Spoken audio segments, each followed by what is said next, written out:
tu n'as pas le Saint-Esprit, tu n'iras pas au ciel.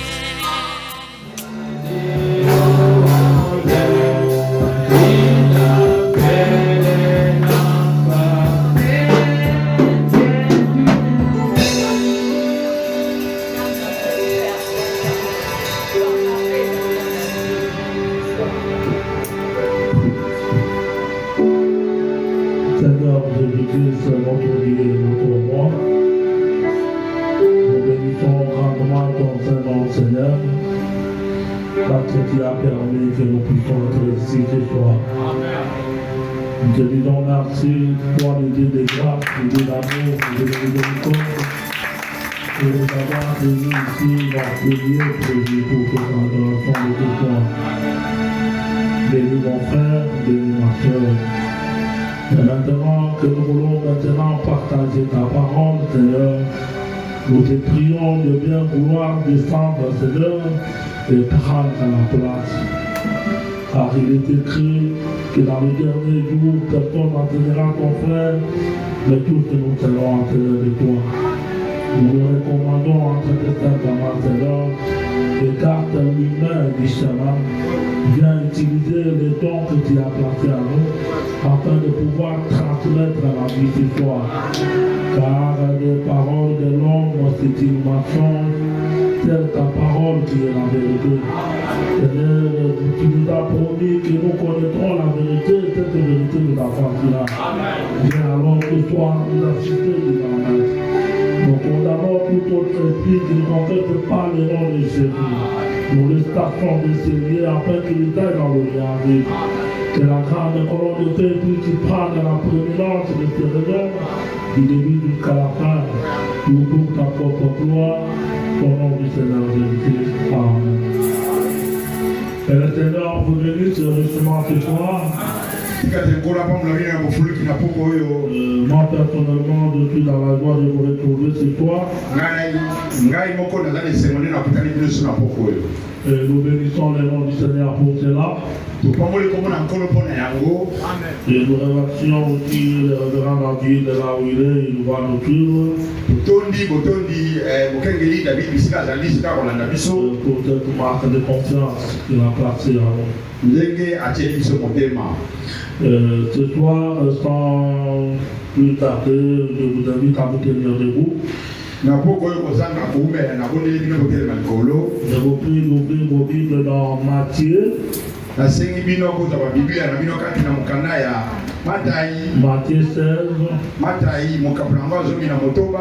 À partir du 13e verset jusqu'au 18e.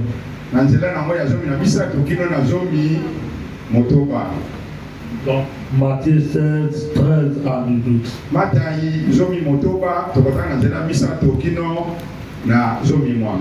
Nous lisons au nom du Seigneur Jésus-Christ. Jésus étant arrivé dans le territoire de Césarée, de Césarée de Philippe, demanda à ses disciples, qui dit donc que je suis? Moi, le Fils de l'homme. Il est répondu, les uns disent que tu es Jean-Baptiste, les autres Élie, les autres Jérémie, ou l'un des prophètes. Et vous, leur dit-il, qui dites-vous que je suis?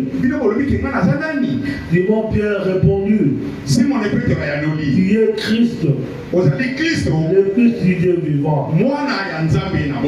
Jésus reprenant la parole lui dit, tu es heureux Simon, fils de Jonas, car ce ne sont pas la chair et le sang qui t'ont révélé cela, Mais c'est mon Père qui est dans le ciel. Et moi je te dis que tu es Pierre. Et sur cette pierre je bâtirai mon église. Et que les portes du séjour des morts ne prévaudront point contre elle. De ta parole. Pendant que vous vous asseyez, nous allons lire dans le livre des Actes des Apôtres. Le livre Actes des Apôtres au chapitre 2.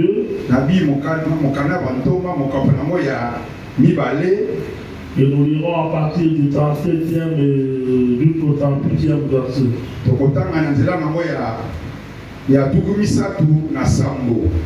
Après avoir entendu ce discours, il dit que les terres vivement touchées.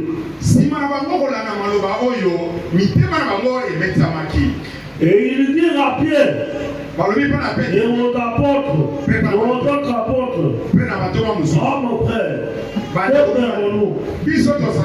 Pierre leur dit, répandez-vous et détagandez-vous, sois baptisés au nom de Jésus-Christ pour le pardon de vos péchés, et vous recevrez le don du Saint-Esprit. Car la promesse est pour vous, pour vos enfants et pour tous ceux qui sont au loin, à l'autre grand nombre que le Seigneur notre Dieu les appellera.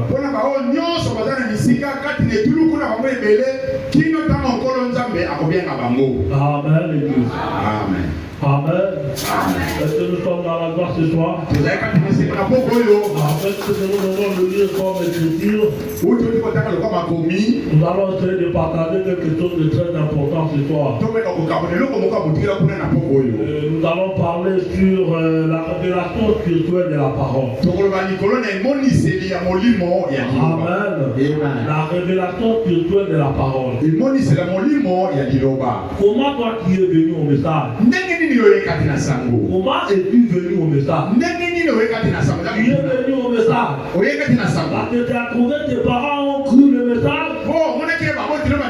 Vos parents t'ont obligé de les suivre dans le message. Tu es venu au message. Parce que le patron t'a dit que si tu ne travailles pas avec moi, tu ne travailles pas. Si tu ne pries pas avec moi, tu ne travailleras pas avec moi. Tu es au message, pas qu'on t'a dit de viens, je vais t'épouser. Comment es-tu venu au message? Comment tu t'es retrouvé au message? Amen, l'Église. Ici, l'histoire que nous venons de lire, où Jésus a commencé à poser des questions à ses disciples. Avant de le lire, nous serons obligés de lire d'abord Jean chapitre 6. Jean chapitre 6. Nous lirons à partir du 53e verset.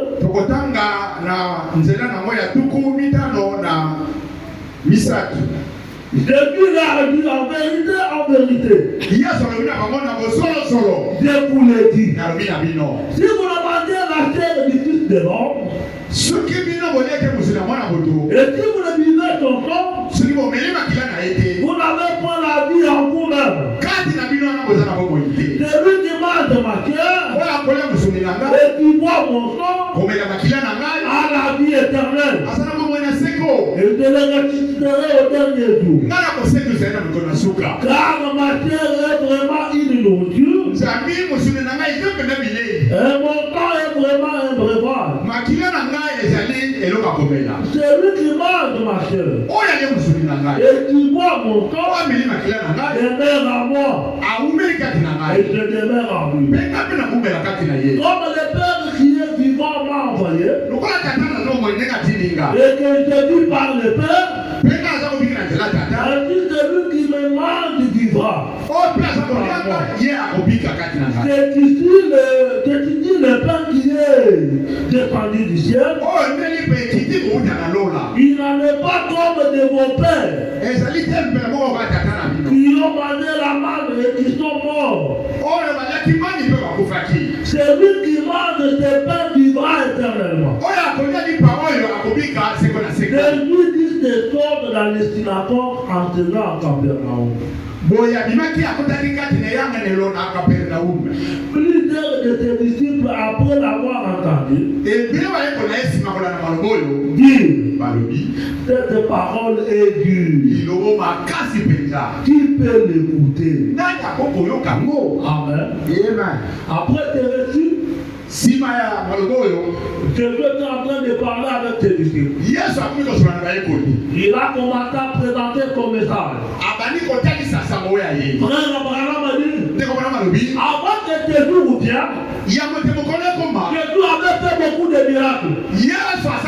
Un peu de l'odeur, s'il vous plaît. Un peu de l'odeur. C'est moi qui l'eau, micro. Et c'est frère Abraham a dit, c'est lui avait fait beaucoup de miracles. Et pour que le village de Galilée, il y avait des disciples qui venaient auprès de lui. Et un jour, quand ils sont arrivés à Jésus, Jésus a demandé à ses disciples de leur donner à manger. Les disciples ont amené ce qu'ils avaient. Jésus a multiplié cela par la prière. Et on a distribué aux gens. Il a été appris des joies. Ils se sont posé des questions. Il est très lucide. Il est très puissant. Il nous donne même à manger. Il fait des miracles. Oh, t'es un bon maître. T'es un très bon prophète. Frère, madame a dit, les gens sont rentrés déjà à la maison. Et les disciples de Jésus ont traversé la mer. Ils n'ont pas vu Jésus traverser avec les disciples. Jésus était resté sur la colline en train de prier. Le lendemain matin, tous les gens sont encore venus. Ils sont venus pour entrer de tester Jésus. Ils ont appris que Jésus n'était plus dans la ville où il était. Il fallait traverser la mer pour aller dans l'autre localité.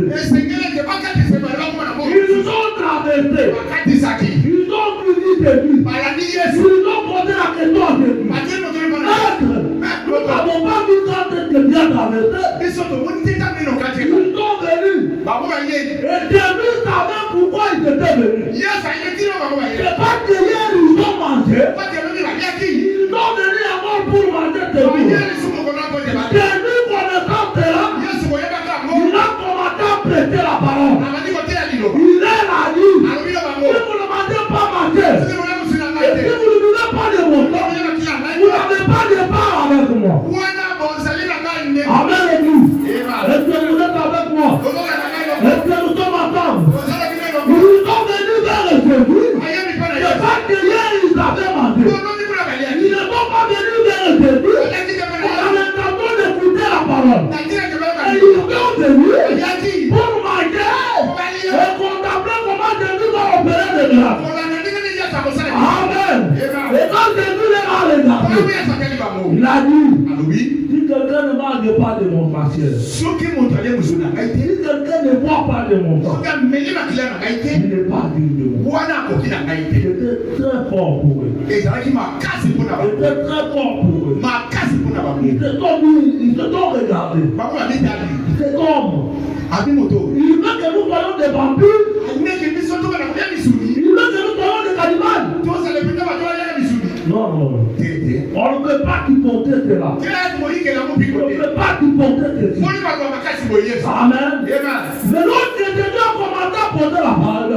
Jésus avait 70 disciples.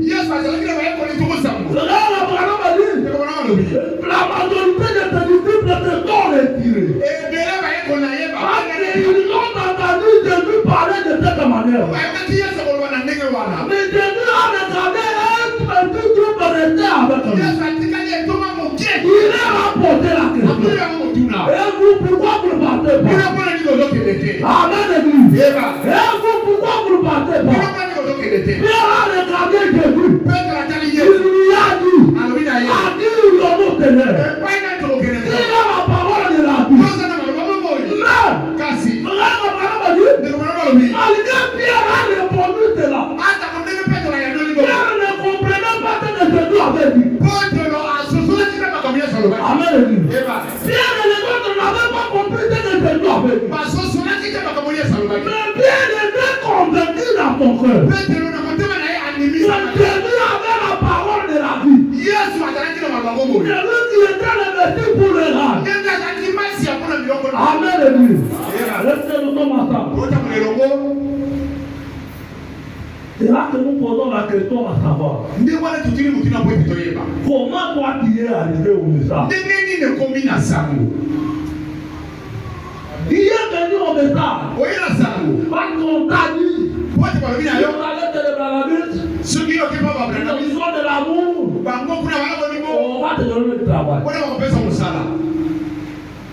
Tu viens au message de ce soir. Parce que tu as trouvé ta mère et ton père au message.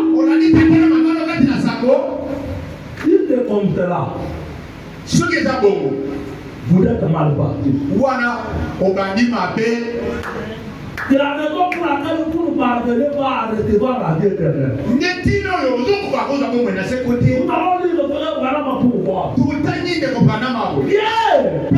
n'avait pas compris ce que Jésus avait prêché. Pierre avait la révélation du l'histoire de la parole. Il avait quelque chose qui s'était passé à l'intérieur de Pierre. Il dit lorsque Jésus est parti. Et les disciples sont restés.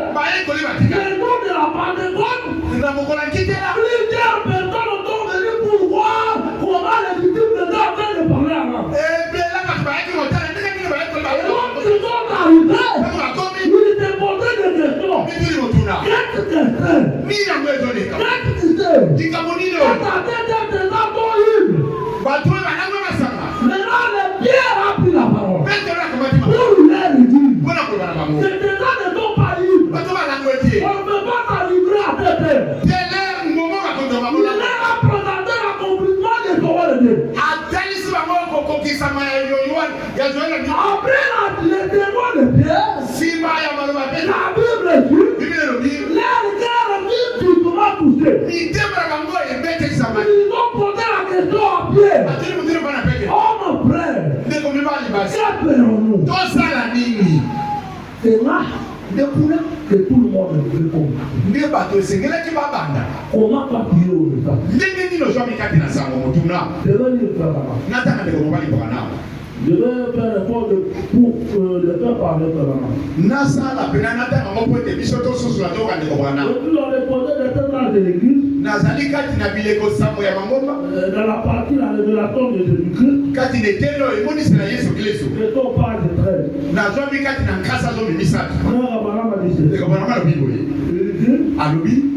On n'existera jamais trop sur l'importance pour le vrai croyant de la révélation par l'Esprit.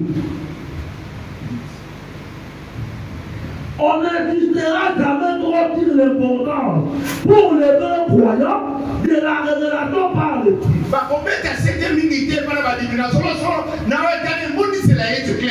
La révélation prend pour vous un peu plus déterminant. Que vous ne les parlez peut-être. Je ne parle pas là de ce livre d'Apocalypse de vous.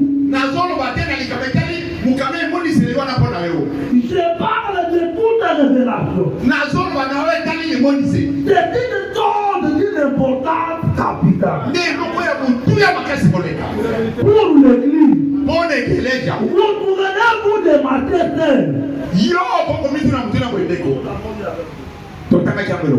Matthieu 16. Jésus demande à ses disciples.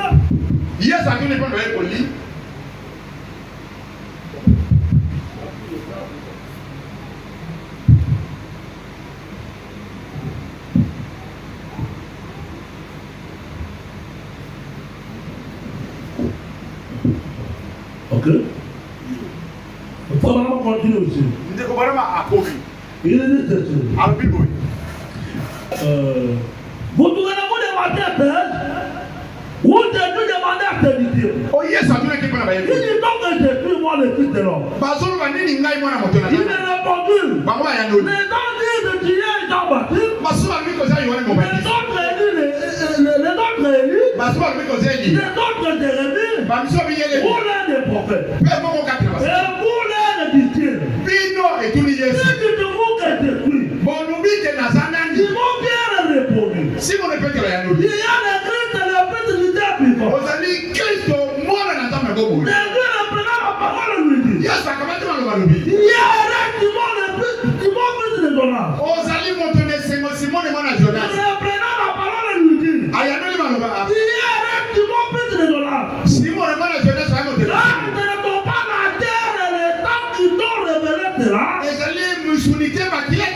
Mais mon Père qui est dans les cieux. Et moi, je te dis que tu es Pierre. Et je te dis que de Pierre te bâtirai mon église. Et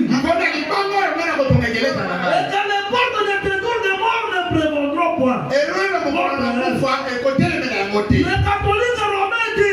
catholiques romains disent que l'église est bâtie sur Pierre. Mais c'est vraiment une conception carnelle. Comment Dieu pourra-t-il bâtir l'église sur un homme instable? Bon, un homme instable au point de réduire le Seigneur Jésus-Christ en girafe.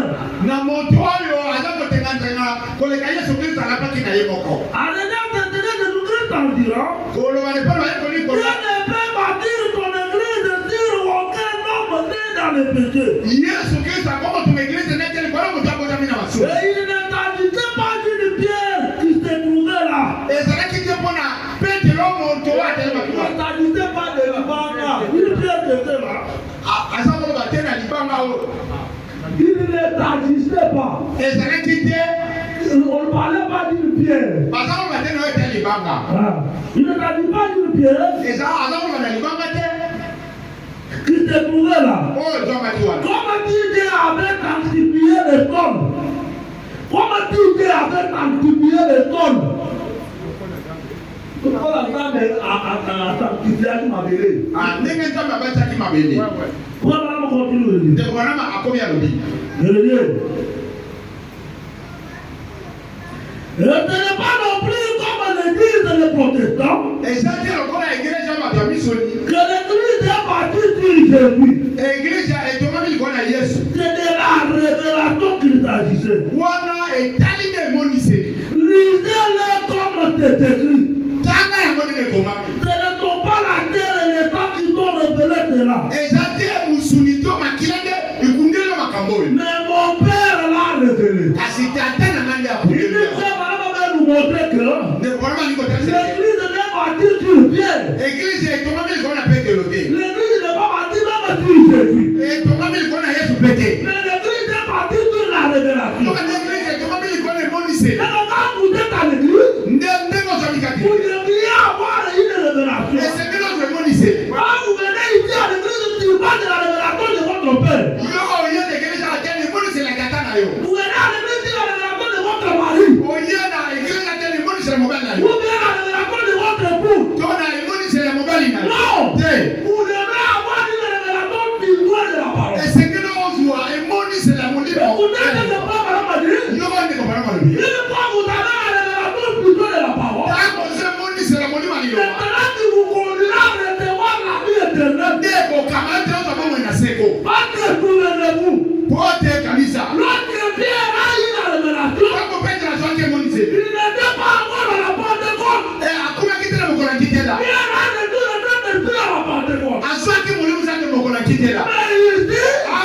Pierre prenait comme nous les autres.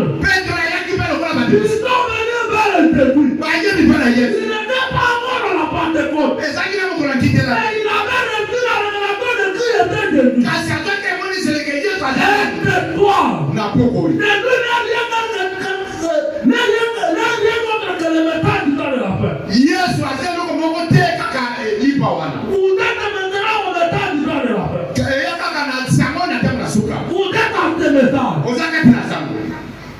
Comment vous êtes venu? Qu'est-ce qui vous a persuadé? Qu'est-ce qui vous a confirmé que le message est vrai? Qu'est-ce que toi tu as déjà expérimenté? Qu'est-ce qui t'a convaincu que Branham est le vrai prophète? Ou bien tu es venu sur moi de témoignages des autres? Comme papa a dit, nous allons toujours dans le message. Il a raison pour laquelle plus d'un n'ont pas la vie éternelle. Écoutez les balles de quelqu'un Branham met encore aussi. Avant que nous puissions nous envoler. Branham a dit toujours dans la révélation de Jésus-Christ. Depuis maintenant on parle d'accord. Branham a dit ici. Comment Abel avait-il ce qu'il devait faire pour offrir un agneau? Abel. Comment Abel a reçu la révélation?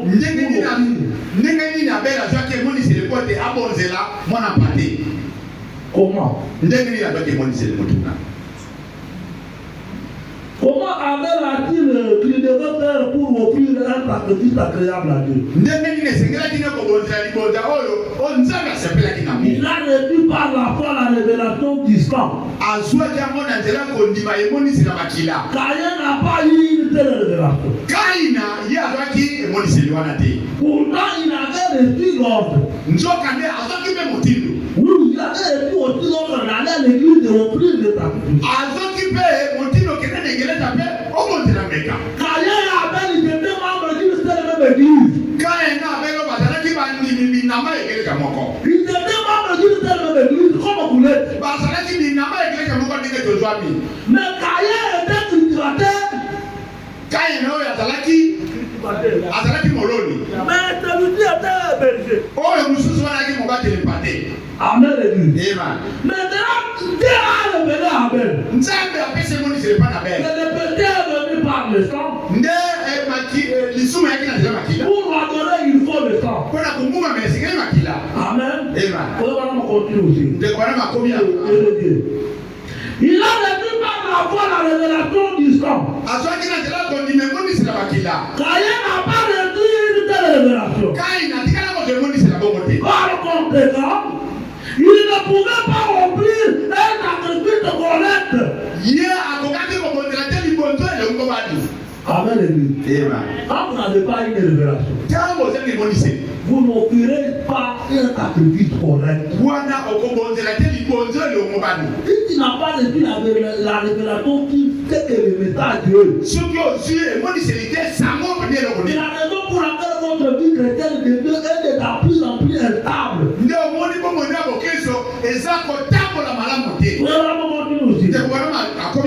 Il ne faut remplir le sacrifice correct.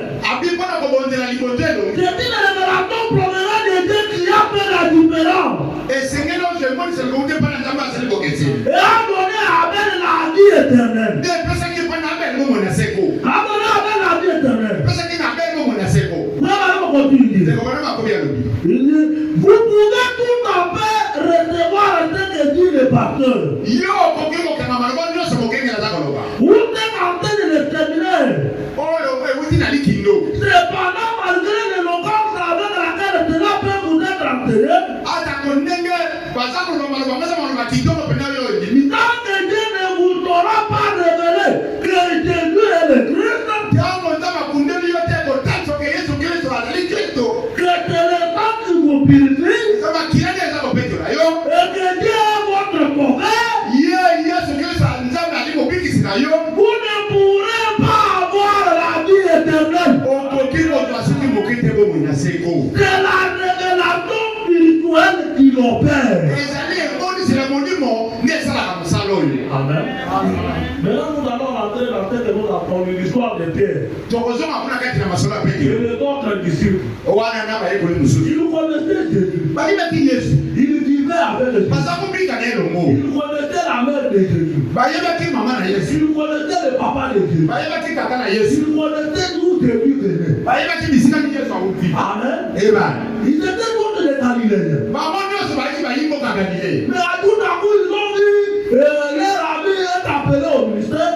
Na poisa monika moninga na bango abadi kosala kote. Il avait devenu un ministère puissant. Azwaki lotomo moko ya Il a commencé à évangéliser, abadi kobalanga na à sa. baptiser les gens, Obasa batunama à opérer des miracles. kosala babikabo. Ils sont venus. Bako baye. Oh, nous sommes venus dans l'église de notre ami. Biso mpe toyende ekele na moninga na biso. Lorsque Jésus a commencé à prêcher son message, Tango Yesu abadi kote ya sango na ye. lorsque Jésus avait un message à apporter, Yesu ayaki na sango alaki na ils mo. n'ont pas pu supporter le message. Bakokaki koyitela mo mpiko te. Ils ont dit que nous pouvons faire de nous des cannibales. Abi moto ali kokomisa biso bato baliaka misuni. Et en plus de cela, Mpe nsima nango nous connaissons ton père, toyebi tata na ye. nous connaissons ta mère, Toyebi mama na ye. nous l'avons vu naître. Tomoni ya koloka. Et il nous dit, Akoma na biso. lorsque vous verrez le fils de l'homme rentrer là où il était, Kita bomona mwana moto azoki bisika awutaki. lui il est venu nous. Ye awuti wapi? Alors que nous connaissons ta maman Marie. Biso toyebi mama na ye ya Maria.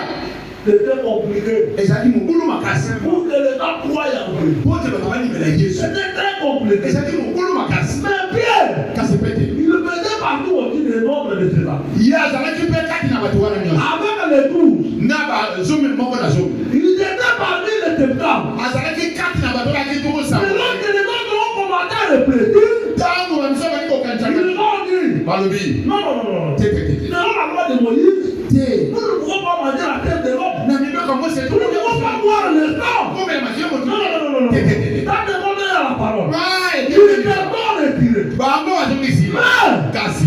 Pierre et les autres, Pete na basusi. ils avaient reçu la révélation. Bazwaki monise. Ils étaient convaincus.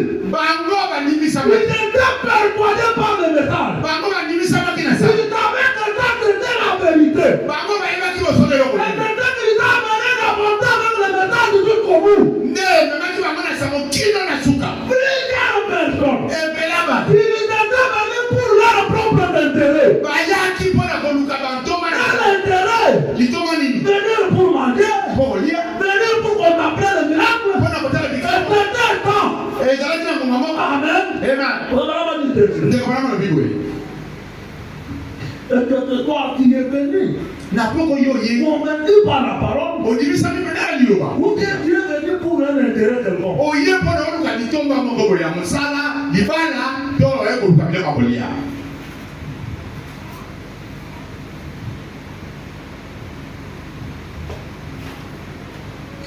Depuis la guerre des vallées, Nazaka tenetea ndio liboso na ye. c'était le 14 de juin 64. Batiaki mokolo ya zomi na 1900 motoba mobutu motoba Je l'ai à na partir du point 25. na sota kabuna na ete na sango. C'est voilà ma dit. Ndeko bana malobi. Quand les ordres de déclaration Manu banolenge nini oyo? par des bouts, Kanisa. un médecin ou une infirmière To kunganga moko ya kokali ou to. n'importe quelle personne très intellectuelle Ata moto nyonso aza maele qui mingi. est parti d'une déclaration pareille, Akoloba manu baboyi. venant d'un homme, Kowute pana moto. venant d'un homme qui avait un ministère comme le sien, Kowute pana moto azaki na lotomo mosala kotia lokwaye. eh bien il dirait manger la chair, Abi kolia musuni. ça c'est cannibale, Oyo boye eza nde musuni. soit du sang il est, Komela makila moto.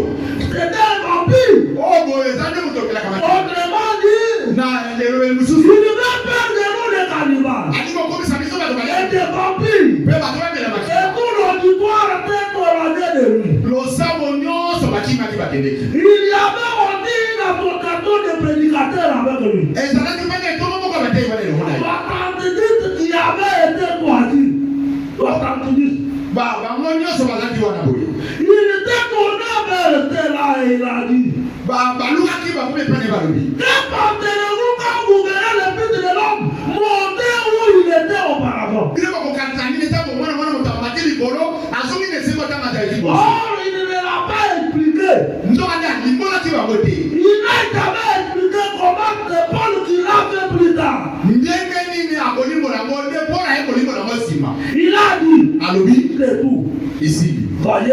Bomoni. Alors, à ce moment-là, il a dit, Na ntango wana alobaki. que direz-vous à ce prédicateur Bokoloba nini mpona batei wana. quand vous verrez le fils de l'homme monter où il était auparavant? Ntango komona mwana moto azongi bisika azalaki liboso. Ça Sans doute. Koza mauvais à Sans doute que Dieu va me dire. Koza mauvais à Tébé, Barobani. Un petit instant là. C'est là manqué. Nous mangeons avec lui. Biso de l'autre qui est le monde. À temps les disciples des amis. Wana, Baye Kola Banina. Nous mangeons avec lui. Biso de l'autre qui est le monde. Nous faisons les fêtes avec lui. Biso de l'autre qui est le monde. Nous dormons avec lui. Dans la Canaille. Nous savons où il est né. Biso de l'autre qui est le monde. Nous avons vu les maisons dans lesquelles il a été bercé. Biso de l'autre qui est le monde. Et comment c'est une forte déclaration? Et la Bible dit il n'allait plus avec lui. Il nous abandonnait toutes ses vies. Là, il a laissé tout. Il avait choisi d'autres.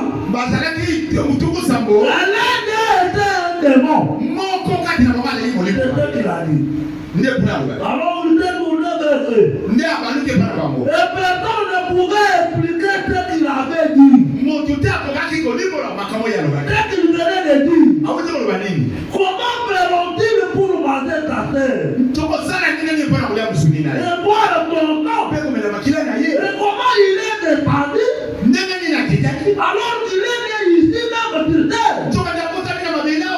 Voyez? Il ne pouvait pas le comprendre. Ensuite, il était tourné vers les apôtres. Et il a dit, voulez-vous aussi vous en aller? Et c'est là que l'apôtre Pierre a fait cette glorieuse déclaration. Seigneur, à qui irons-nous? Voyez? Car nous sommes convaincus. Écoutez la réponse de Dieu. Car nous sommes convaincus. Nous savons avec certitude. Nous savons avec certitude que toi et toi seul, il y a la parole de la vie. De cette terre. Ah, je crois que son peut-être là. Vous voulez dire la femme avec moi?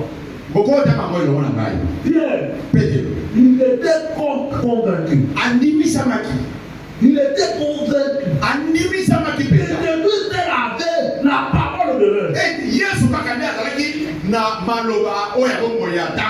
que c'est toi qui as? Est-ce que c'est toi qui avais vécu? Pour le message du temps de la fin. Aujourd'hui, nous voyons beaucoup de gens en train de tituler dans le message du temps de la fin. Demandez-lui comment il a cru ce message. Et comment il est venu à ce message. Vous allez entendre que je ne suis venu par mon père qui était à le message. Oui, mon grand-père m'avait dit pour toi, tu vas venir prier avec nous. Oh, on m'avait dit, si tu veux que je puisse t'épouser, viens prier avec nous maintenant.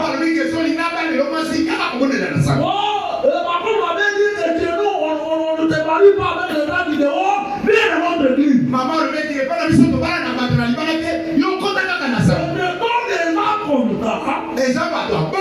Ils ont des ténèbres, des troubles. Ils n'avaient jamais été convaincus par le message. Parce que l'autre est convaincu par le message. Il a eu l'expérience. C'est ordre de spirituel.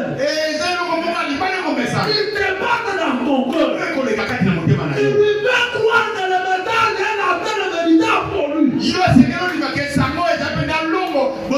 Et peut-être que toi, pendant qu'il avait nous combattre le Saint-Esprit. Oui. Beaucoup ne parlez pas, c'est là pourquoi. Parce qu'ils sont venus au message avec un autre objectif. Ils sont venus pas connaître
sima boyo qualité kwa makasi. Où on a condamné le péché. Poto mabezo ba pesi masumu. Où on a révélé la parole. To ba kundele liloba. Mais vous venez en train de rire. Yo zile to seka. Vous venez en train de rire. Yo zile ka bozo seka. Beaucoup n'arrivent pas à l'enlèvement de la vie éternelle. Ndenge problème binde boye e bele ba to ko tena mokere ko ko mwana. Il est vrai que toi qui es dans le message. Solo bino za kati na sa. Quand on ne pas le message, qui est par les parents qui offrent le message. Yo ko ta mina njela ba ko to ba nimeli sango. Et tu le vas trouver. Yo ko ti ba. Il est vrai que la Bible dit. Solo bino Bible. Contre la foi dans le chemin que tu dois suivre. Afin que l'homme qui te rend ne t'en tournera pas. La Bible dit, montre à l'emploi le chemin que tu dois suivre. Montre à l'emploi le chemin que tu dois suivre. Afin que l'homme qui te rendra, il ne s'en détournera pas. Mais papa va faire ta responsabilité. De montrer à l'emploi la parole. Mais il faut que l'emploi lui-même. Il va convaincre un jour. Et le message est prêt. Et qu'il en arrive à la décision. Oui. Vous ne pouvez pas implanter la décision de la foi. Non. C'est pourquoi il est là. Il est en train de lutter pour que lui vive le message. Il n'arrive pas à vivre correctement le message. Il n'est pas concerné. Tellement vous devez d'abord être convaincu. Et vous vous sentez concerné. À ce moment-là, vous prenez la décision d'aller dans l'eau de baptême. Là, aujourd'hui, beaucoup de parents qui emploient les enfants. L'enfant, même si tu fais comment, si elle n'est pas prédestinée, elle n'est pas prédestinée. Oui, oui. C'est toi qui devrais faire de prier pour l'enfant. Faire les devoirs du parent en tant que parent, montrer à l'enfant la voie qui doit suivre. Mais l'enfant lui-même a la décision. Il ne peut pas commencer à imposer l'enfant les histoires jusqu'à quand. Oh, tu disais que c'était dans ma Bible. Oh, venez à notre église. Voilà comment tu nous amènes répéter. Quelqu'un qui ne connaît rien. Tu nous amènes en train d'alors. Et il est tombé. Et là, un péché mouillé. C'est pas ce que nous devons faire. Et même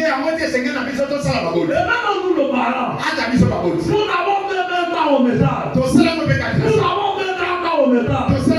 Vous n'avez que où avec le message. Est-ce que vous avez la révélation plutôt de la parole? Parce que je vous dis, qui ont puni les déformations ce matin? Qui ont puni les déformations ce matin? Le monde entier est en paix. Israël et l'Iran se battent de la bas. Il n'a plus de temps. Il n'a plus de temps. Nous sommes à la paix. Nous sommes à la paix. Notre langue de Dieu. Si vous voulez savoir à quelle heure nous sommes, observez Israël. Observez Israël. Regardez ce qui se passe là-bas. Ne vous contentez pas de venir souvent au message de Dieu. C'est la raison pour laquelle il y a la facilité de faire des compromis. C'est parce que tu n'as pas eu cette révélation plus. Parce que c'est lui qui était convaincu que le message est vrai. Il a quand même quelque chose qu'il ne peut pas expliquer avec le corps. Il a quelque chose en lui. Il ne peut pas expliquer avec le corps. Oui, oui. Mais dès qu'il peut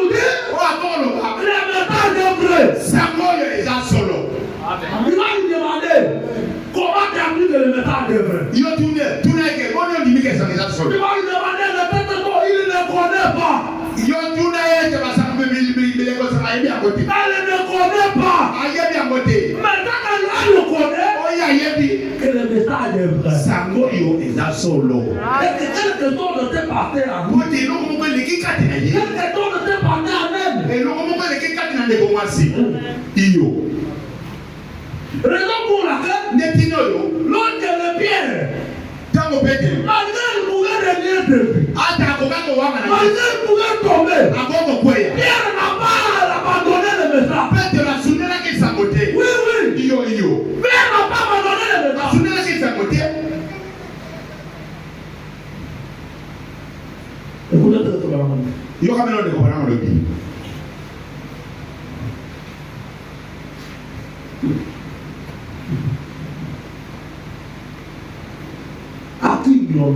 Et pas nana ni toko kenda l'idée. Avant de lire là, il doit d'abord dire ça. Il y a monté na takafuna. Ouais. À qui il non? Et pas nana toko kenda. C'était le 4 juin 1960. Batia kama na mokola 1900 za motoba, mubu tuko motoba na mine. De toi par grâce Christ.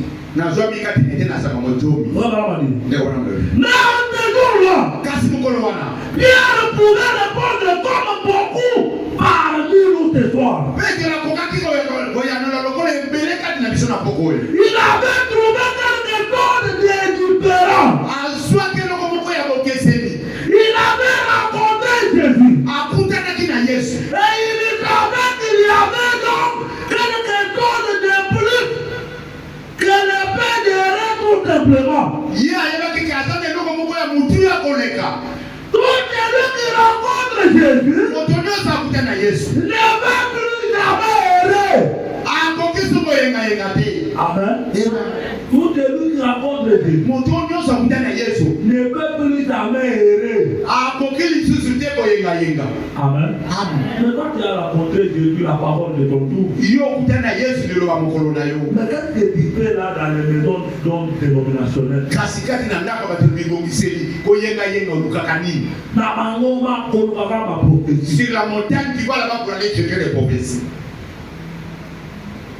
Il a rencontré Jésus. Yo akutana na Yesu. Lorsque Pierre a rencontré Jésus, Ntango Petro akutana na il Yesu. avait trouvé que Jésus était tout ce qui est de péché. Ye amonaki Yesu Kristo azalaki oyo nyonso ya motuya. C'est comme ça que nous devons considérer le message. Parce que Jésus aujourd'hui c'est la parole. Esengeli koyebaka sango po Yesu lelo nini loba. Mais voilà, on continue. Ndeko bana makobi ya Je dis juste ceci. alobi boye. Tout celui qui rencontre Jésus ne va plus jamais errer. Oyo nyonso akutana Yesu akoyebi so ye. Quelque chose lui est arrivé. Eloko moko esengeli komela. Lorsqu'il est rentré, Ntango lorsqu'il rencontre Jésus. ntango akutana na Yesu. Amen. Amen. Lorsqu'il rencontre Jésus, Ntango akutana na Yesu. il n'est plus jamais le même. Akotikala ndenge azalaki kala te. C'était comme de Pierre avait rencontré Jésus. Moto Petro ntango akutanaki na Yesu. Et il avait trouvé en Jésus quelque chose qui le rendait différent de n'importe qui d'autre. Akutaki kati na Yesu eloko ekomisaki ekesenisi na bato mosusu. Il n'avait jamais eu un homme comme Jésus. Atikala kokutana moto te lokola Yesu. Et il a trouvé quelque chose de glorieux en Jésus. Amonaki eloko moko ya nkembo kati na Yesu. Il a amené à répondre par cette question. Nde akendeki koyanola kati na motuna wana. Seigneur, Kolo. à qui irons-nous? Bipa na nani se tokoki. Jésus a dit, Yesu ayanoli. si vous voulez vivre le baptisme, vous êtes libre. Soki kolingo olanda bato na kitela oza nsomi. Si vous voulez vivre le baptisme, c'est ça qui était parti là. Soki olingo olanda bawana biso bawelemi bakristo bakendeki tuku sambo. Kende na yo landa bango. Allez-y, partez. Kende. Mais Pierre a répondu, Petro ayanoli. où irons-nous? Tokele bipa na nani. Ou auprès de qui pourrions-nous aller? Epa na nani se tokokenda. Car toi, tu as la parole de la vie. Nzambi yo aza na maloba bomoi. Tu as la parole de la vie éternelle. Oza na maloba bomoi ya se. C'est d'autres ne l'avaient à part lui. Moto mosusu azalaki na maloba bomoi te bobele Yesu. Pierre était resté avec lui assez longtemps. Petro atikalaki na ye ntango molai. Et avait vu ces miracles. Mpe amonaki bikamwa. Et ces signes ainsi que tes produits venant de Dieu. Et il savait que c'était la vérité. Que Jésus avait la parole de la vie éternelle. Oh! Si nous pouvons simplement rester assez longtemps avec lui, pour reconnaître cela, que lui seul a la parole de la vie éternelle. Amen. Amen. Amen. Amen. Bon, voilà, on continue. Il dit au paragraphe 11. Maintenant, qu'est-ce que Jésus avait qui était si différent de n'importe qui d'autre? Pourquoi était-il différent du rabbin? Les rabbins. Les rabbins étaient un sacrificateur. Il était un docteur. Un érudit probablement. Côté instruction. Qui au début de Jésus. Nous n'avons aucun récit montrant que Jésus soit jamais allé à l'école. Amen. Je compte un peu. Et cela est tout continué ce soir. Oui, ils ont nous pour trouver Jésus. Ils ne sont pas venus à lui. Ils ne sont pas venus au message. Maintenant, j'ai écrit sur un bout de papier cette raison ou quelque chose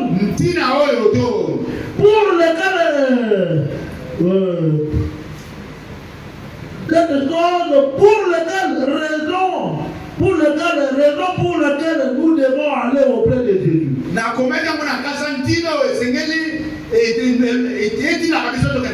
J'aimerais parler de certaines choses juste pendant lesquelles quelqu'un ou grave de protéger l'Église. Amen. Amen. Mais ici, nous allons maintenant découvrir. Frère Branham, on va nous dire maintenant la pertinence de la révélation spirituelle de la parole. Nous allons lire la 3 portes de croyants. Nous allons lire la partie du 39e paragraphe. C'est une prédication du 24 novembre 1933.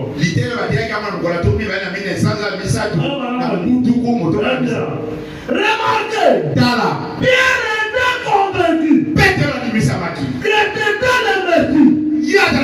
Eh bien, ce que disait tout le reste des gens n'étendait rien.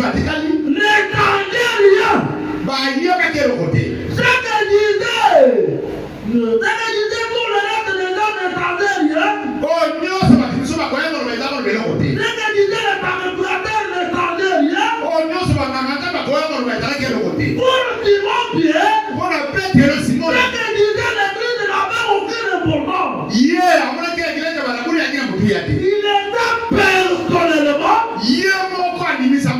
Il était personnellement convaincu dans un autre partage. Jésus lui demanda, qui dit donc que Jésus? Quelqu'un dit, il y a un prophète. L'autre dit, il y a des anciens prophètes. Il y a Moïse, Élie ou quelqu'un d'autre. Jésus demanda, je vous demande à vous, quand dites-vous? Pierre dit, il y a le Christ, le Fils de Dieu vivant. Il lui répondit, il y a un plus de Jonas. Il y a un plus de Jonas. Il n'a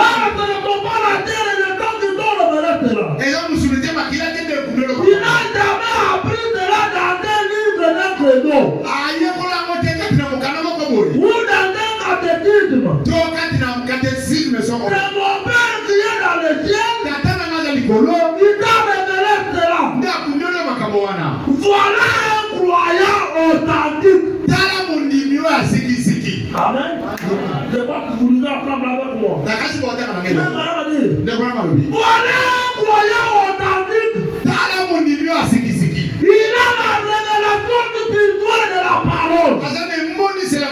liloba. Vous voyez? Moni. Eh bien, Malamu. il est Simon. Yo za Simon. Et dire que Pierre de la révélation. Likolona libango emoni sebi. Que Dieu Ozana ngo. de qui Jésus. Nana Yesu. De qui Jésus. Na oya satanani. Je bâtirai mon église. Nekuna na kotokengeleza. Et les portes du debout des morts ne propondront point contre elle. Ata mokolo ne wela bakufa ekotel me na mosoki. On a dit, vous voyez? Nekuna ba Il moni. n'est pas étonnant que Simon ait dit. Ko kabo teke Simon na lobi. À qui ils l'ont nous? Ipanya nani tokokenda. Jésus s'est retourné et a demandé. Oyo ya baluki ya lobi. Et vous ne voulez-vous pas aussi vous en aller? Bino, olingira bino ba kokende te na bango. C'est pourquoi Ne yango. que un croyant authentique comme vous l'avez dit, Moni ya siki ndeka ndeka bana malo. en dehors du message, Libana na sambo. il n'a pas encore où aller. Asa so esika okenda te. Amen. Il n'a pas encore où aller. Asa esika okenda te. Quand tu vois quand toi tu trouves où aller, Tangi yo moni sika yo kokenda. quand il y a des problèmes, Ozana likambo. c'est que tu n'es pas les croyants que tu as mal dit. Oje niko bataka moni ndeka ndeka bana malo. Oui, oui. Iyo iyo. Écoutez ce qu'il dit encore aussi. Iyo kamera wa lobi ya. Il dit, Alobi. et il a répondu, Seigneur, Ayamoni kolo. E bana ne il tokokenda. doit quand même porter quelque chose ici pour gagner du temps. Il dit ceci. Ambibo. Oui, nous avons à les paroles de vie. Tokokenda bibana na yo na malo babo. Il y a des thèmes. Yo za yo moko. Car non seulement il avait la parole de vie, Asa mo bele ka katena malo babo moi. mais il était la parole de vie. Azaraki lilo babo moi. Vous voyez? Omoni. Il était la parole de vie. Azaraki malo babo lilo babo moi. Et Simon reconnaît tout à fait cela. Iye Simon Petro la sosola ki makamunya. Et quand il a reconnu cela, Kama sosola ki abo. cela lui fit garder l'espérance. Nde etika ki eboba ki ya kokesana. Non. Que quand il est reconnu, Tango sosola ngo. cela lui fit garder l'espérance. C'est là que t'as. Nde pesa ki elikia. Car il avait reçu la révélation que Jésus était cette parole vivante. Pour attendre que moni seleke Yesu Kristo azalaki lilo baona mu ya bomo. Amen. Amen. J'ai un peu de difficulté pour ici de ne pas mener ma tablette ou bien mon ordinateur. Ngai makomi ako ya mike. Lokwa mimi machine te nazana kongo so akotaka ngo malamu. Voilà ma dit ici. Ndeko bana malobi. Maintenant, la révélation que Pierre avait, E moni sele Petro azalaki na. cela lui fit garder l'espérance Nde yango epesa ki mikela. sur la parole qu'avait Jésus. Likolo na lilobo Yesu azalaki na. Je pardon un peu avant, comment on dit ceci. Totuna ndeko bana malobi boye. Il dit ceci. Alobi boye. Voilà donc un croyant authentique. Tala mo niveau ya sikisiki. Quand le Saint-Esprit, Tango molimo sa. non pas quand vous êtes persuadé par une autre personne. Iyo wana ba mondimiso e bana mutumiso te kasi. E bana molimo sa. Amen, l'église. Amen. Frère, on dit, n'est pas quand vous êtes persuadé par une autre personne. Esa te mutumiso nde akondimisa yo. Oui, papa t'a persuadé. Te tata ne memaki yo. Oui, maman t'a Mama persuadé. ne memi yo. Le patron t'a persuadé. Te mutubo ne memi. Quelqu'un d'autre t'a persuadé. To songo ne memi yo. Alors, on dit non. Ndeko bana mabite. Écoutez ce qu'il dit bien. Iyo kamera ya lobi. Il dit, Alobi. il dit, Alobi.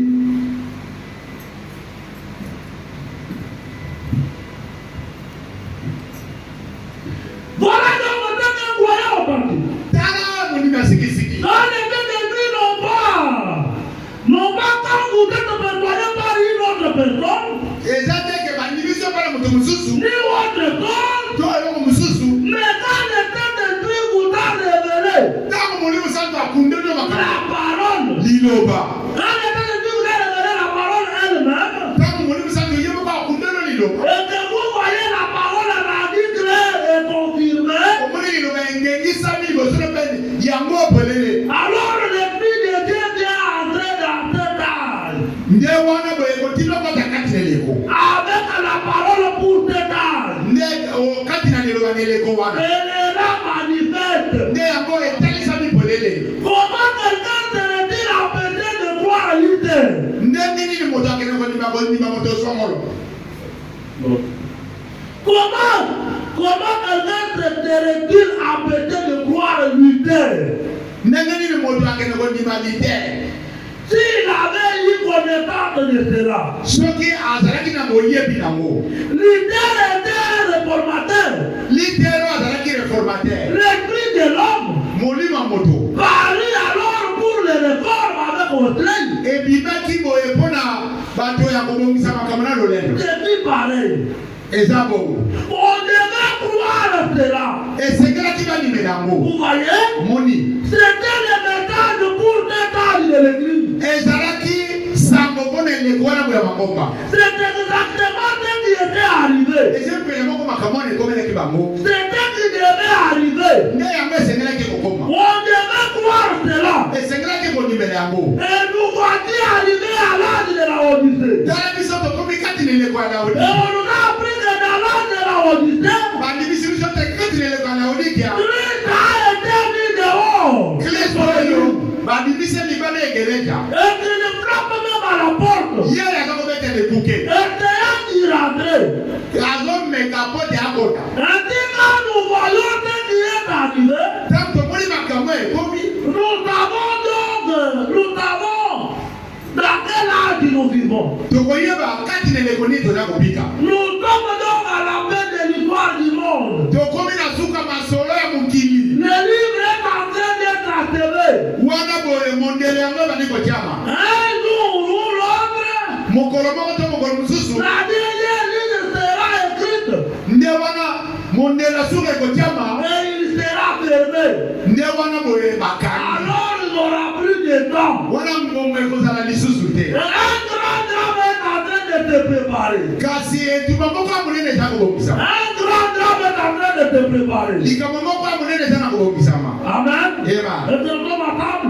tozali otambola Lisez attentivement. Je suis en train de terminer. botanga na ngai na bokebi naza kosilisa Un grand drame est en train de te préparer. likambo moko ya monene ezali kosalema Et les anges se tiennent dans les cieux tala banzelu bango na batelemi na likolo et observent. bazali kolandela Vous savez ce qu'un drame. bino boyebi ete likambo eza likambo nini Drame, likama nini vous savez. boyebi les acteurs sont Les acteurs sont prêts. bakolo likama babelemi Vous pouvez les voir en train de jouer leur rôle. bino bokomona bango bakoti na kosala mosala na bango Vous avez suivi. bolandaki L'Iran s'est levé. bomoni ira kuna na Les israel États-Unis s'est levé. états-unis atelemi L'Angleterre s'est levé. angleterre etelemi Israël s'est levé. israel etelemi Un pape américain est à Rome. papa ya bamboka amerika akoti Les drames, hein, les acteurs sont en train de jouer leur rôle. makama Lisez Prévalence, c'est pas otaka vrai. ndikopana C'est pas moi. makama yango oyo bakolo makama babandi kosala misala na bango Il dit, alobi les acteurs sont prêts. bakolo makama babelemi Vous pouvez les voir en train de jouer leur rôle. okomona bango babandi kosala mosala na bango Vous pouvez voir les malins jouer son rôle. okomona bango bakomi kosala mosala na bango Oui, les malins. bato Vous baye savez ce que les malins peuvent se voir. bomoni mama Vous ye amenez seulement à venir à l'église, yo ye kaka negeleja rester à l'église, ofani negeleja porter de longues jupes, olati basima une bie bonne sœur, ndeko mwasi c'est dans les saints de Dieu. kasi ozangi molimo santo Dans les saints de Dieu. ozangi molimo santo C'est ça le rôle du malin. nde yango wana mosala ya satana Vous faites voir que vous êtes chrétien kondimiso te oza mokristo alors que vous n'avez rien. soka nde oza nene eloko telemi mo Entre un chrétien, po te mokristo c'est celui qui a la vie de Christ en lui. oza na komona kristo kati na ye Faut vraiment dire. ndeko wana malobi Et le Dieu c'est Dieu. alobi boye Vous pouvez voir les malins jouer son rôle. okomona satana osala Vous mosala pouvez voir comment les metteurs dans le pièce, dans la pièce, entrer en scène pour tromper. okomona kuna mboni bakoti kati na mosala po te Pour tromper par talib. mpona kokosala mayele mabe Mais, kasi vous pouvez aussi voir, c'est préparer l'église qui doit être enlevée. omona mpe eglize eza komiyengela po te ekende na lingetwa C'est une terre glorieuse. ezali ne likambo ya nkembo Vous pouvez voir la présence de Dieu confirmée okomona bozali ya nzambe endimisami et faire se dérouler les grands drames. mpe yango wana ebandi kolekisa likama makasi Il est prédit ici dans la Bible. oyo Ngongani ne toza kopika. C'est le temps le plus glorieux. Ezali ngongo ya ngembo. Les hommes de tous les âges ont à demander de vivre en ce temps-ci. Tokane bato ya ngongo na bangaki kopika mbele ko toza kopika. Les prophètes de notre foi ont à demander de voir cette terre. Basakoli ya ngongo wana bangaki bango na ngongo. Mais ils n'ont pas eu le privilège. Tokane bazaki libakute. Eh bien, Malamu. il y a eu un voyant Kasi ezala monime moko. qui ayant vu cela a cru. Oyo amonaki yango mpe andimeli. Nous sommes parfaitement persuadés. Biso tondimisamaki mpe na ndenge akokokabe. Nous sommes persuadés Tondimisamaki que Dieu est le Christ, yo de Kristo. le Messie, Masiya. la parole de Dieu pour te vous. Liloba na Nzambe mpona mokolo ya Et nous lelo. le croyons. Biso tondime Vous yango. voyez, Bomoni c'était un véritable croyant. azalaki mondimi ya solosolo. Mais bien, mes frères et sœurs, Bandeko basi mibali. bien que Dieu lit avec difficulté, Ata ndenge natani na bakokoso. il y a encore beaucoup de citations que je devais lire. Ezala makomi mingi esengelaki na ngai Je te peux kota. quand même vous dire en bref, Esengeli aloba bino na mokusi. pendant que nous nous tenons debout. Ntango totelemi likolo. Ne vous contentez pas tellement de venir à l'église. Yo kosepela te kaka oyaka ndengeleja. Ne vous contentez pas tellement de venir à l'église. Kosepela te kaka ndenge oyaka ndengeleja. Mais tentez aussi à recevoir Christ. Kasi luka ojo mpe Kristo na motema. C'est ça la chose la plus importante. Nde eloka motuya yango wana. C'est ça la chose la plus importante. Nde eloka motuya yango wana. Mon frère, madame, vient de le dire. Ndenge ndekolama kuti koloba. Quand ils ont suivi les radios internationales, Bato balandi basango mokili mobimba. au moment où je suis en train de vous parler, Ntango nazoloba na bino. Israël est en quête. Israel aza kati na etumba. Il y a beaucoup de pays qui se sont levés contre Israël. Wana bamboka ebele etelemeli Israel. Il y a les États-Unis qui est là. États-Unis aza kati. Et n'oubliez pas Kobosana que te. le pape américain est déjà en place. Pape ya mboka Amerika avandi ne bon. Déjà Dieu est en train de planter les acteurs. Ye wana aza kotina bato bakosala makamba. Ça va terminer ce soir. Ekokosila na mboka oyo. D'un moment à l'autre, Na ngonga moko mpe epesana. et tenter à avoir le Christ en toi. Luka ozwa Kristo kati na yo. Est-ce que tu as déjà pris des décisions fermes Osili kozwa mokali ya ngwi. de vivre rien que le message du temps de la fin? Obika mobelesa matanga Est-ce que tu suka. as déjà pris des décisions fermes? Okamati mokali ya ngwi. C'est là avec un serment. Ozwi yango mpena kozwa Tu ekati. l'avais promis dans l'eau de baptême. Olakaki yango na mai de Pour bati. te dire que le reste de ma vie, c'est vivre pour toi. Olobi bomoi na ngai etikali na kobika mpo na Est-ce yo. que vous vivez pour Christ? Ozobika mpo na Kristo. Est-ce que vous vivez pour Christ? Obika mpo na Kristo. Regardez votre vie, Tala bomoi na yo. votre manière de vous comporter, Lolenge ya komita. votre attitude. Lolenge noza. Est-ce que vous vivez pour lui? Ozobika mpo na ye. Christ, Kristo. qui est Christ? Kristo aza nani? C'est le message de l'heure. Mesa matanga. Qui est Christ? C'est la parole que vous écoutez. Ndeli luba ozoyo. Est-ce que vous vivez cette parole? Ozobika liloba ngo. Quand il a uniquement la parole, Eza mobele kaka liloba. il peut faire entrer de la tête de Dieu entre vous. Ekosalaka molimo kati okota. Parce que Pierre, Pate Petero. avant d'aller à la Pentecôte, Ya motake na il ntina. a d'abord reçu la révélation du Dieu de la parole. Aswaki emonisela Il molimo. a reconnu Jésus Asosolaki Yesu. comme étant le Messie de son âme. Lokola pasi ya eleko Et na ye. aujourd'hui, Lelo. et même Jésus est venu. Yesu moko moko Il aye. est prêt. Aya Mais Isaac. Judas aussi. Judas, Zida se pe. il a suivi Jésus. Alandaki Yesu. Malgré les tempêtes de son parti, Ata kotukusa na mais Judas bile. était resté. Zida satikalaki. Frère, madame dit, Tekolo malobi. pour qu'elle va maintenant Judas. Landela Zida. Lorsque les autres allaient à la Pentecôte, Tango aswaki na Judas kitela. ne pas allé à la Pentecôte. Zida sakelaki na kitela. Judas était notre chemin où aller.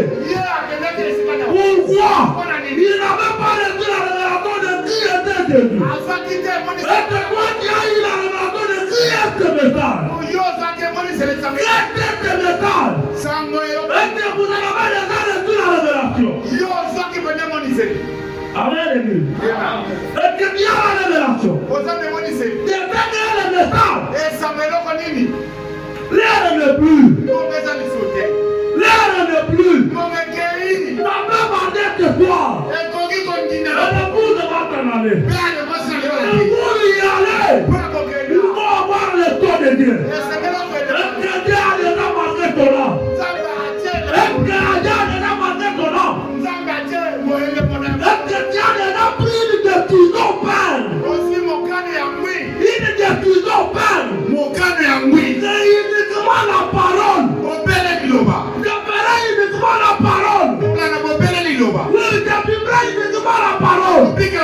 liloba. Vous avez répondu votre tour et votre message. Yo, sosoli mokolo na sango. Nous allons continuer le vendredi. Biso tokokoma mokolo Et beta. le vendredi, nous verrons. Mokolo beta na tokomona. Réellement, vous avez cru le message. Soki solo pena limelisa. Réellement, bien accepté ce message. Soko yamaki pena sa. Réellement, bien entendre la vie vis-à-vis de la parole. Soki yo pena za komplike na ta liloba. Mes frères et sœurs, Bande ko basi libali. le temps n'est plus. Ngombe za lisote. Demandez à Dieu la révélation spirituelle de la parole. Tout n'est pas dans Nzambe, emonisela molimo liloba. Demandez à Dieu qu'il vous remplisse du Saint-Esprit. Senge pa na Nzambe atonisela molimo zake. Prenez des décisions fermes. Ozo mokani ya ngwi. Le plaisir pour lequel tu te touches. Bisengo yo yo olingi kotambola nango. Ne pas de soucis de la vie. Yo ozolinga nde ozwa bomo. D'un moment à l'autre, Na ngonga moko cela epesa. va te terminer. Makambo nyonso ekosila. Cela va te terminer. Ekosila. Qu'est-ce que tu feras? Yo okosala nini na ntango wana? Tu voulais mourir avec les opinions. Olingi okufa na bato ya masumu. Tu voulais mourir avec les autres. Okufa na basusu. Ils n'ont pas eu le temps de préserver la parole comme tu l'as fait. Yo ozwaki te ngonga koboma liloba ndenge osalaki. Mais quand tu me rappelles, tu es arrivé tout au Saint-Esprit. Kasi eloko nini ekotingi okonga ntina molimo osala. Quand tu me rappelles, tu es arrivé tout au Saint-Esprit. Nini ezopekisa okoma kino na molimo osala. Dans notre espoir, vous pouvez le recevoir. Na poko okoza mpe molimo osato. Même ici, vous pouvez le recevoir. Okoza molimo osato. Si vous vous répandez correctement, Soko yango na ndenge lomobali. et si vous disposez votre cœur à Dieu, Soko pesi motema ne pa na Nzambe. il va de là pour vous sauver. Azali wana mpo ya kosunga yo. Oui, Iyo. le pape américain est déjà là. Papa Amerika ye wana azali. L'Iran et la Russie, et ils sont contre Israël. Kala Russie ye wana azali kotemela Israel.